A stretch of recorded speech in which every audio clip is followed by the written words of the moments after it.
Radio lime news update. നമസ്കാരം. Lime news അപ്ഡേറ്റിലേക്ക് സ്വാഗതം. വാർത്തകളുമായി അരുൺ. ലേബർ പാർട്ടിക്ക് മേൽ കടുത്ത പ്രതിസന്ധിയായി വാട്സാപ്പ് സന്ദേശങ്ങൾ. ആരോഗ്യമന്ത്രിയും ഒരു എംപിയും പുറത്താക്കപ്പെട്ടിട്ടും വിവാദങ്ങൾക്ക് ശമനമില്ല. ലേബർ എംപിമാരും പ്രാദേശിക നേതാക്കളും ഉൾപ്പെട്ട വാട്സാപ്പ് ഗ്രൂപ്പിലെ ചാറ്റ് വിവരങ്ങൾ കൂടുതൽ പുറത്തുവന്നതോടെ ലേബർ പാർട്ടിക്ക് കുരുക്ക് മുറുകുന്നു. വിരമിച്ച സൈനികരെയും പെൻഷൻകാരെയും നാസികളെന്നാണ് ലേബർ അംഗങ്ങൾ ചാറ്റിൽ വിശേഷിപ്പിച്ചിരിക്കുന്നത്. വിദ്യാഭ്യാസ മന്ത്രി സ്റ്റീഫൻ മോർഗൻ അഡ്മിനായുള്ള പോർട്സ്മൗത്ത് ലേബർ ഗ്രൂപ്പിൽ 143 അംഗങ്ങളാണുള്ളത്. ലേബർ കൗൺസിലർമാരും ലോക്കൽ ആക്ടിവിസ്റ്റുകളും ഇതിൽ ഉൾപ്പെടുന്നു. പോർട്സ്മൗത്തിലെ ഇമിഗ്രേഷൻ വിരുദ്ധ പ്രതിഷേധങ്ങളിൽ പങ്കെടുത്ത പെൻഷൻകാരും മുൻ സൈനികരും വികലാംഗരുമാണ് നാസികളും ഫാസിസ്റ്റമാടികളും തീവ്രവാദികളുമായി മാറിയത്. ഇതിനു പുറമെയാണ് ഇന്ത്യൻ വംശജനായ മുൻ പ്രധാനമന്ത്രി ഋഷി സുനാക്കിനെ ഇപ്പോഴത്തെ പ്രധാനമന്ത്രി കീർ സ്റ്റാർമർ റുവാണ്ടയിലേക്ക് നാടുകടത്തുന്ന AI ചിത്രങ്ങളും ഗ്രൂപ്പിൽ ഇടം പിടിച്ചതായി റിപ്പോർട്ട് ചെയ്യുന്നത്. ഈ ചിത്രം കൂടി പുറത്തുവന്നതോടെ ലേബർ പാർട്ടിക്ക് മേൽ സമ്മർദ്ദം ഏറുന്നു. ഗ്രൂപ്പിൽ വന്ന മെസ്സേജുകൾക്ക് എതിരായി മോർഗനോ സഹ അഡ്മിനോ യാതൊരു രീതിയിലും വിമർശനം ഉയർത്തിയില്ലെന്നും വ്യക്തമാക്കുന്നുണ്ട്. വാട്സപ്പ് ഗ്രൂപ്പ് ചാറ്റുകളുടെ പേരിൽ 11 കൗൺസിലർമാരെ ലേബർ ഇതിനോടകം സസ്പെൻഡ് ചെയ്തിട്ടുണ്ട്. അധിക്ഷേപ സന്ദേശങ്ങൾ അയച്ച ഹെൽത്ത് മിനിസ്റ്റർ ആൻഡ്രൂ ഗിന്നെ പുറത്താക്കിയതിന് പിന്നാലെ ബേൺലി MP ഒലിവർ റയാനെയും ലേബർ പാർട്ടി പുറത്താക്കിയിരുന്നു.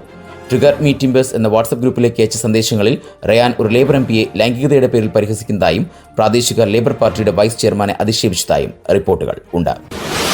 NHSനെ സംബന്ധിച്ച് എപ്പോഴും ഏറ്റവും വലിയ തലവേദന എന്നത് കുതിച്ചുകയറുന്ന വെയിറ്റിംഗ് ലിസ്റ്റാണ്.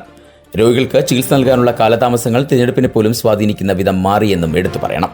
എന്നാൽ കഴിഞ്ഞ വർഷം അവസാനം മുതൽ NHS ജീവനക്കാർ റെക്കോർഡ് തോതിൽ സേവനം നൽകുന്നുവെന്ന കണക്കുകളാണ് ഇപ്പോൾ പുറത്തുവരുന്നത്.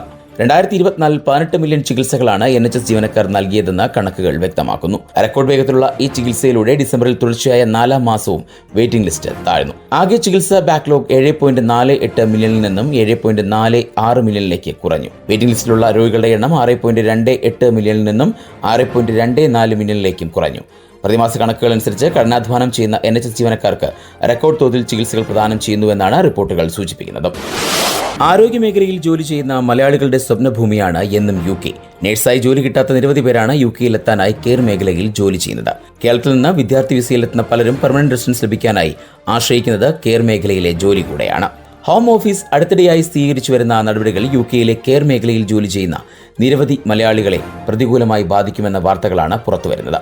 കെയർ മേഖലയിൽ മാത്രമല്ല, ഹോട്ടലുകളിലും റെസ്റ്റോറന്റുകളിലും മറ്റ് സ്ഥലങ്ങളിലും അടുത്തിടെ വ്യാപകമായി നടക്കുന്ന പരിശോധനകളിൽ നിരവധി മലയാളികളും നടപടി നേരിട്ടതായാണ് അറിയാൻ സാധിക്കുന്നത്.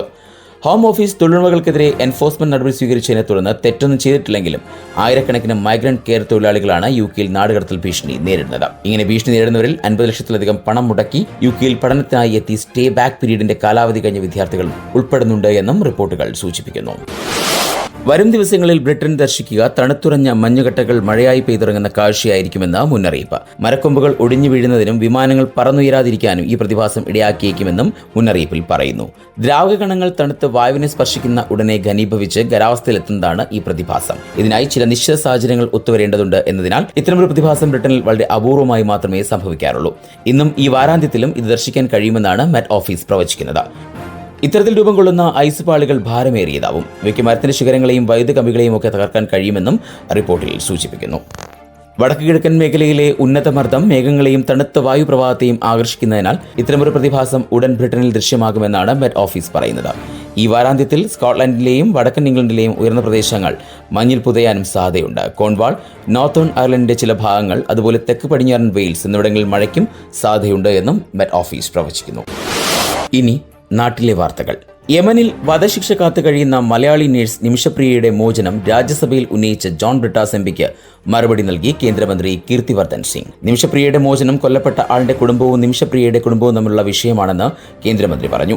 രാജ്യസഭയിൽ കേന്ദ്ര വിദേശകാര്യ സഹമന്ത്രി ജോൺ ബ്രിട്ടാസ് MPക്ക് നൽകിയ മറുപടിയിലാണ് ഇത് വ്യക്തമാക്കിയത്.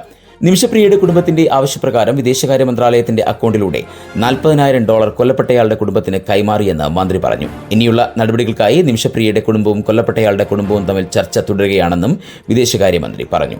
നിമിഷപ്രിയയുടെ അമ്മയ്ക്ക് യമനിലേക്ക് പോകാൻ സൗകര്യമൊരുക്കി. ചർച്ചയ്ക്ക് പവർ ഓഫ് അറ്റോർണിയെ നിയോഗിച്ചു. ഒരു അഭിഭാഷകന്റെ സഹായം വിദേശകാര്യ മന്ത്രാലയ ഫണ്ട് ഉപയോഗിച്ച് ഉറപ്പാക്കി. ആക്ഷൻ കൗൺസിൽ കൊല്ലപ്പെട്ടയാളുടെ കുടുംബത്തിന് നൽകാൻ പിരിച്ച ബ്ലഡ് മണി യമനിൽ എത്തിക്കാനും സഹായം നൽകി. എന്നാൽ മോചനം സാധ്യമാക്കാൻ 2 കുടുംബങ്ങൾക്കുമിടയിൽ നടക്കുന്ന ചർച്ച വിജയിക്കേണ്ടതുണ്ട് എന്നും മന്ത്രി അഭിപ്രായപ്പെട്ടു. ബജറ്റ് ചർച്ചയ്ക്കിടെ കേരളത്തിന് എന്തു നൽകിയെന്ന് പറയണമെന്ന എംപിമാരുടെ ആവശ്യത്തിന് 2014 മുതലുള്ള പദ്ധതികളുടെ പേര് പറഞ്ഞ് കേന്ദ്ര ധനമന്ത്രി നിർമ്മല സീതാരാമൻ. GSTയെക്കുറിച്ചുള്ള ജോൺ ബ്രിട്ടാസ് എംപിയുടെ ചോദ്യത്തിന് മറുപടി പറയാൻ സംസ്ഥാന ധനമന്ത്രിയാണ് തന്നേക്കാൾ യോഗ്യനെന്നായിരുന്നു നിർമ്മലയുടെ പ്രതികരണം. ഉഡാൻ പദ്ധതിക്ക് കീഴിൽ കണ്ണൂർ വിമാനത്താവളം പ്രവർത്തനം ആരംഭിച്ചു. കോട്ടയത്ത് പുതിയ വിമാനത്താവളത്തിന് ഗ്രൗണ്ട് ക്ലിയറൻസ് അനുമതി. 2014 ശേഷം 1300 കിലോമീറ്റർ ദേശീയപാത നിർമ്മിച്ചു. ഭാരത് മാല പദ്ധതി വഴി 1126 കിലോമീറ്റർ ദേശീയപാത ഇടനാഴികൾ. ഇന്ത്യയിലെ ആദ്യ വാട്ടർ മെട്രോ പ്രധാനമന്ത്രി ഉദ്ഘാടനം ചെയ്തു.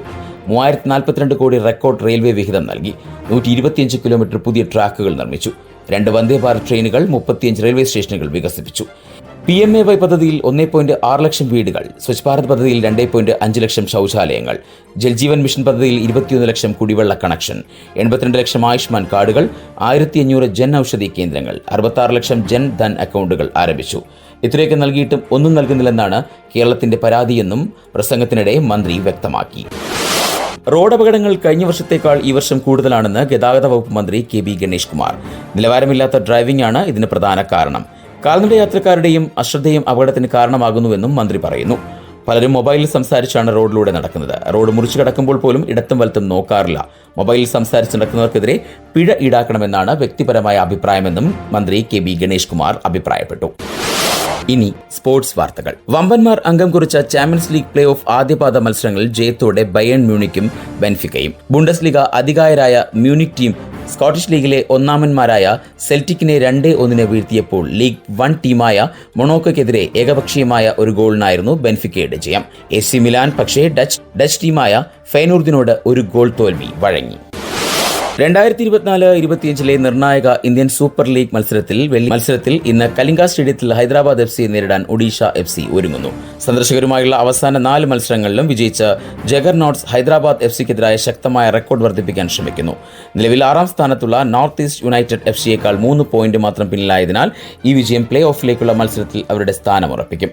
ഹൈദരാബാദിനെതിരെ മികച്ച ഒരു ഹോം റെക്കോർഡുള്ള ഒഡീഷ FC അവരുടെ ആധിപത്യം തുടരാനാണ് ലക്ഷ്യമിടുന്നത്. ഇനി ഇന്നത്തെ പൗണ്ട് വിനിമയ നിരക്ക് 109.04 ഇന്ത്യൻ രൂപയാണ് ഇന്നത്തെ പൗണ്ട് വിനിമയ നിരക്ക്. ഇതോടെ ഇന്നത്തെ വാർത്താ ബുള്ളറ്റിൻ പൂർണ്ണമാകുന്നു. അടുത്ത ബുള്ളറ്റിനുമായി വരും മണിക്കൂറുകളിൽ കേട്ടുമുട്ടാം. നന്ദി, നമസ്കാരം.